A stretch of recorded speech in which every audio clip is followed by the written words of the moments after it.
I'm going to start by exploring some of the downsides of using the code window in order to create and use custom functions. Because there are several downsides to using the code window. And one is reusability. The functions that you put in the code window are available only to the report in which they're embedded. There's no way to reach inside a report from another report to invoke embedded functions. This is certainly acceptable for code that's highly report specific. But it's a severe limitation on code reuse otherwise. Copying and pasting code is a horrible form of reuse, since it all becomes nearly impossible to maintain. Another problem with the code window is the programming language. The only option in the code window is Visual Basic. Some programmers are going to be happy with that, but a C# shop might find it challenging to acquire expertise in 2 or more languages. Another problem is the code editor. The code window is really just a very simple text editor, lacking support for IntelliSense and other productivity features. Nor is there any mechanism for attaching a debugger to help you find problems.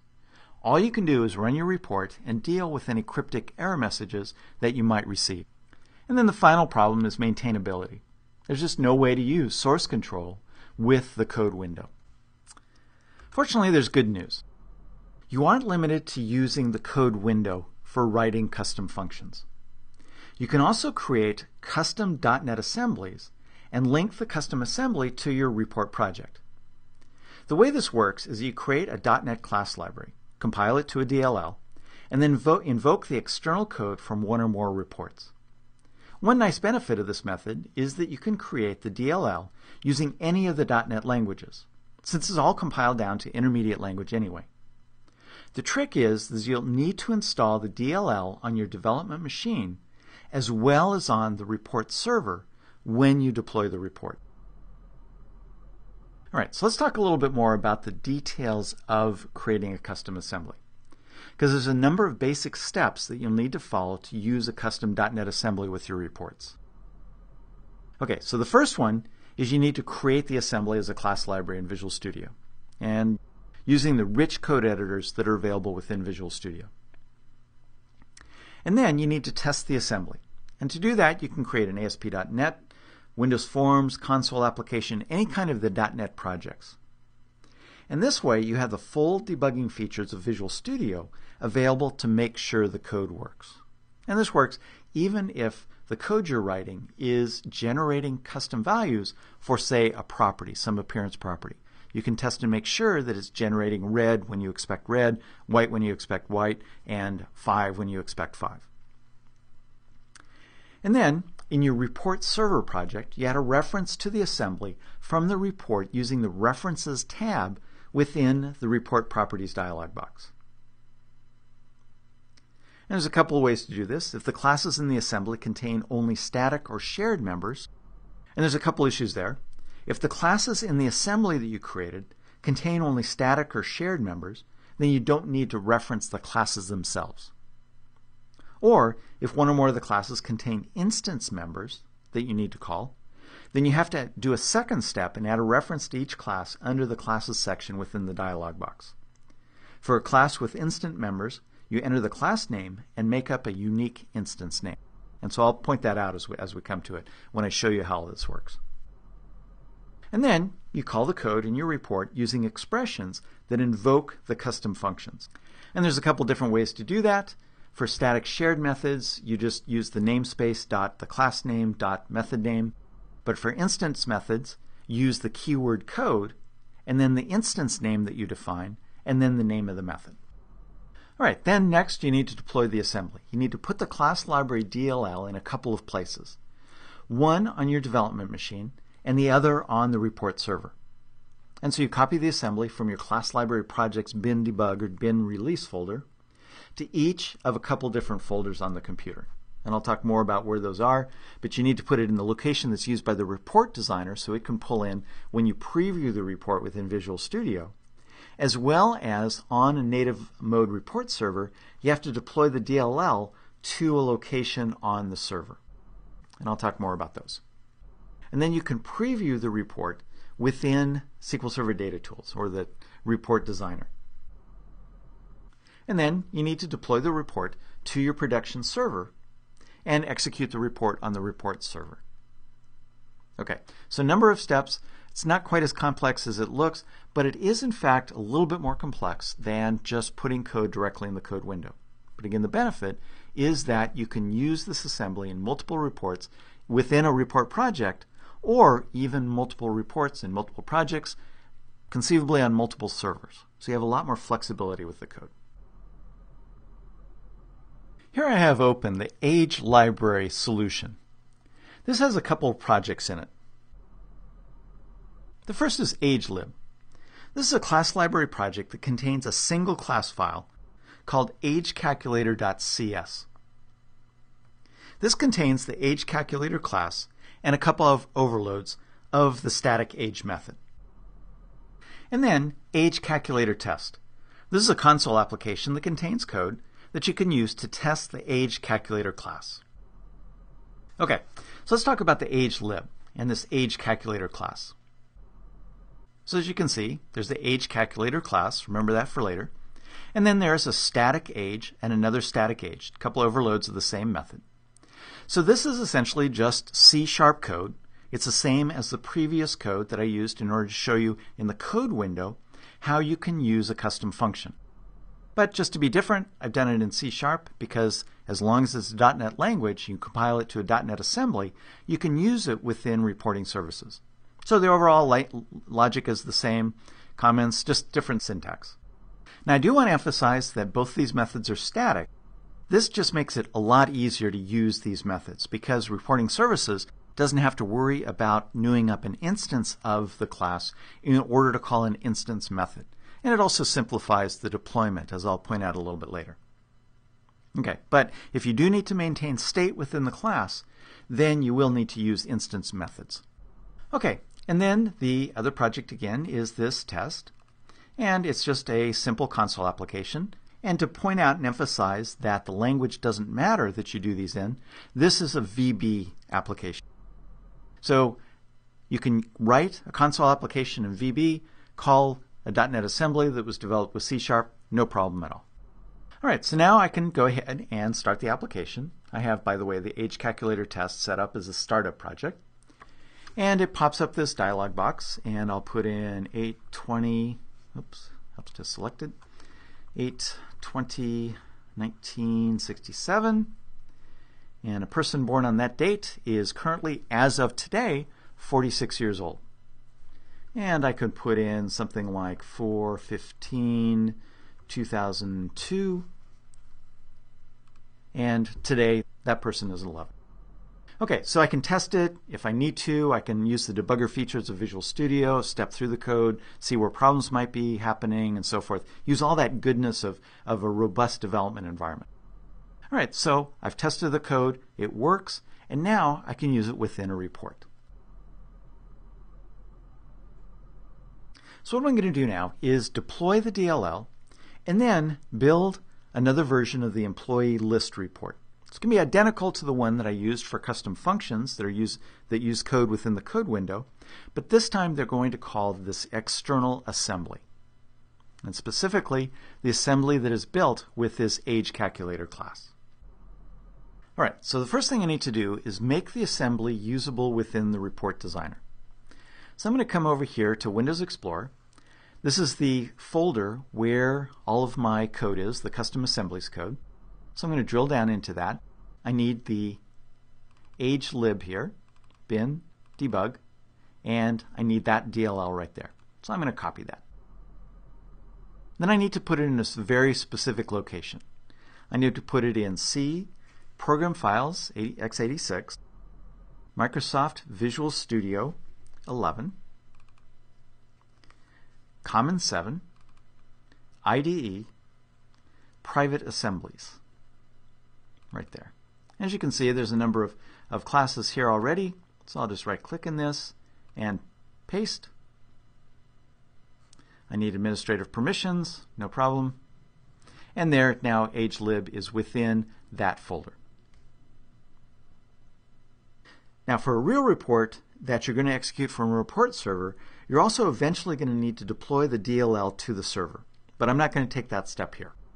All right, so that's done. So now I'm going to minimize this and go to this expressions. This is a report project. So I'm going to come over here and right-click on reports, add new item, select report, and then I'm going to call this employee list, actually AW employee list, because I already have an employee list project. So I'll do AW for AdventureWorks. And add that to the project, and it opens it up in the designer. So next thing I need to do is create an employee list data set in order to generate the data for the report. So over here in the report data window, I'm going to right click here, add data set, and I'll call this the employee list data set. Now I don't have any shared data sets that I can use, so I'm going to use a data set embedded in my report. So first thing I need to do is create a data source. I don't have one yet. So I'm just going to connect here. I'm going to call this AdventureWorks. Hopes to be able to type 2012 because that's the database it's coming from. It's coming from Microsoft SQL Server. And I'll go ahead and use the dialog box here to edit the connection string. Save the amount of typing that you need to sit and watch me do. Test the connection, works, and click on OK. Alright, so that creates the data source.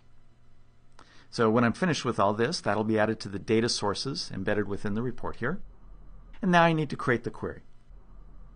So it's going to be text. I could use a stored procedure as well. And I have various ways that I can add this. I can type in the query directly, use the query designer, I can use an expression, and so forth. Just save a little bit of typing. I'm going to come over here and copy the query from a file that I have open within Management Studio and paste it in there. Alright, as you can see, it's going to retrieve various pieces of information from the employee table from the human resources schema and join it on the person in order to get some of the additional information about the person, such as the first name and last name. And then employee provides job title, birth date, and hire date. Alright, click on OK, and as you can see, it created the data set as well as that data source that I created as part of creating that data set. Alright, now we can start building the report itself. So I'll come over here to the toolbox, drag a table over, and I'll put it up in the upper left corner there. And then now I need to start adding data to the table. Pin that open, make it a little bit easier. And I'll drag over the first name and the last name and the job title and then the birth date. Okay, so I have birth date, and now I have to add a column in order to display the age. So I'll right click on this, insert column to the right, and then I'll put a header here of age, static text. And then it's time to add the expression. Okay, but before I can do that, what I need to do is add a reference to that assembly. Remember, that's one of the steps that we need to do in order to let reporting services know that I want to use a particular assembly for this report. Okay, so I'm going to select Report, Report Properties, and go to the References page here. And I'll click the Add, which adds a new row here, and then the ellipsis button to go out and grab that assembly. So I'll browse to it, and I want to go up to my C drive. And in this case, I'll just go directly to my samples, custom assemblies, age, lib, bin, debug, and that assembly. All right, so there I've added that reference. Now, here's where it makes a difference that all of the methods were static as opposed to any instance methods. Because they're all static methods, I'm done. I click on OK, close this dialog box, and the report has a reference to that assembly. If I needed to use instance methods, I would need to come down here and also add or remove classes. I would need to add the class name. Notice that there's no kind of button or anything like that for it to go out and get it. So I would have to remember that the class is age calculator or whatever it is, go back and check whatever. And then create an instance name for it that's used internally. Okay, but again, this is only because reporting services is going to have to new up an instance of the class, have it available in memory, and then be able to, then it can execute any invocations of the functions within that custom assembly. But again, because all of agelib's methods are static, don't need to do that. So I can just go ahead and delete that line. Okay, so now I have a reference to that, and I can come back to the report and we can use it. So I'll right-click on that box there, select expression, and then type in the expression that is going to call that function within the custom assembly. So what I'm going to do this is use the immediate if. Now with most of the elements of this expression, I can use the category and item and so forth. But it's not a real long expression, and I get IntelliSense, so it's easier just to type it. So I'll use fields, and I want to use birth date. So I can hit tab there. Cursor disappears for some reason. And dot value. And I want to check to see if that is nothing. If it is nothing, I'm just going to return an empty string. Otherwise, I'm going to calculate the age. In order to do that, I'm going to use the agelib dot age calculator. So again, the namespace, the name of the class, and then I need to pass in that birth date field. Dot value. Close the parentheses and close the parentheses. Okay, so once again, notice that age calculator has that red squiggly. Unfortunately, the expression editor is not smart enough to go out, check out that assembly, and see that age calculator is a valid class. And actually, I did do a mistake. I didn't call the function. So, criticize IntelliSense when it's not justified. But it is showing squiggly. It can't find the method there. Okay. All right, so that's the expression. Need to do. Click on OK. And assuming that I've done everything correctly, we can go over to preview. It goes out, grabs the data, and displays the report. Now, I haven't done anything to make the report look pretty. It's a very simplistic report, but as you can see, it has a first name, last name, job title, birth date, and calculates the age. And so it's successfully calling out to that assembly and calling that function, passing in that birth date. All right, so as you can see, using shared custom code in an assembly like this is a bit more work, but it can be enormously beneficial if you'll use the code in a number of reports.